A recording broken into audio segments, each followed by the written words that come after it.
എല്ലാ കാറ്റഗറിയിലും ഏകദേശം 17 അവാർഡുകളാണ് നമ്മൾ നോമിനേറ്റ് ചെയ്യുന്നത്. ആ 17 അവാർഡുകളിൽ 5 അവാർഡ് നോമിനേഷനായിട്ടുള്ള തിരഞ്ഞെടുത്തേക്കുന്ന ജോലി തിരഞ്ഞെടുത്തുള്ളത്.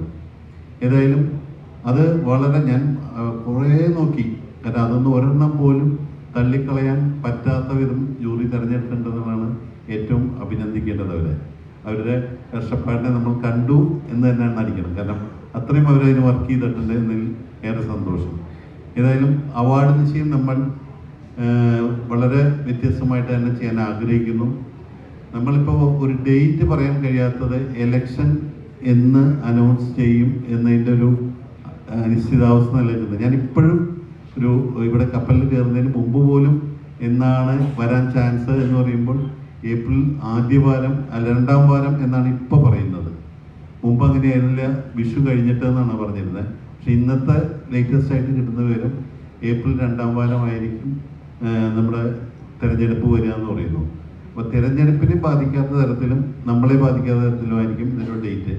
നമ്മൾ മനസ്സിൽ കണ്ടിട്ടുള്ളത് ഏപ്രിൽ 14 വിഷുവിൻ്റെ തലേ ദിവസം എറണാകുളത്ത് വെച്ച് നടത്താനാണ് നമ്മൾ തീരുമാനിച്ചിട്ടുള്ളത്.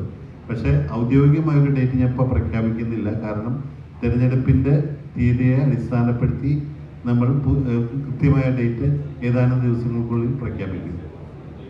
പിന്നെ നമ്മളിൽ കൂടെ കടന്നുപോയ അല്ലെങ്കിൽ നമ്മൾ എന്നും ഓർത്തുകൊണ്ടിരിക്കുന്ന കുറേയേറെ പേരെ ഓർക്കാനുള്ളൊരു സന്ദർഭം കൂടി നമ്മൾ ഈ അവാർഡിനോട് ചേർത്തിട്ടുണ്ട്.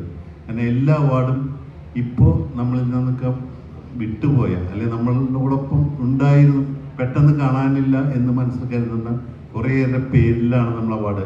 അത് ഇതിൻ്റെ ഒരു പുതുമയായിട്ട് വയ്ക്കുന്നു. കാരണം എല്ലാ വർഷവും നമ്മൾ അതാത് കാലങ്ങളിൽ സ്മരിക്കേണ്ടവരെ സ്മരിച്ചുകൊണ്ടായിരിക്കും ഇതിൻ്റെ അവാർഡുകളുടെ പേരുകൾ നമ്മൾ നിശ്ചയിച്ചിട്ടുള്ളത്. എല്ലാ അവാർഡുകൾക്കും ഒരു നടൻ്റെയോ അല്ലെങ്കിൽ മറ്റേ പ്രൊഡ്യൂസറുടെയോ ഒക്കെ പേരിലായിരിക്കും നമ്മൾ അവാർഡുകൾ കൊടുക്കുന്നത്. അത് ഒരുപക്ഷെ ഇപ്പോഴുള്ള അവാർഡുകളിൽ നിന്ന് ഏറെ വ്യത്യസ്തമായിട്ട് അത് ചെയ്യാൻ സാധിക്കും. അവരുടെയൊക്കെ ഫാമിലികളെ നമ്മൾ അവാർഡ് ദിശയിൽ കൊണ്ടുവരാനും ശ്രമം നടത്തും. അതിന് പരമാവധി നമ്മളോടൊപ്പം സിനിമാ സംഘടനകളെല്ലാം ഒപ്പം നിൽക്കാമെന്ന് പറഞ്ഞിട്ടുണ്ട്. അപ്പോൾ അത് അവരുടെയും സഹായത്തോടു കൂടി ഇതിൽ നമ്മൾ പ്രഖ്യാപിക്കുന്നവരെല്ലാം അവരുടെ കുടുംബാംഗങ്ങളെയും കൂടി വേദിയിൽ കൊണ്ടുവരും.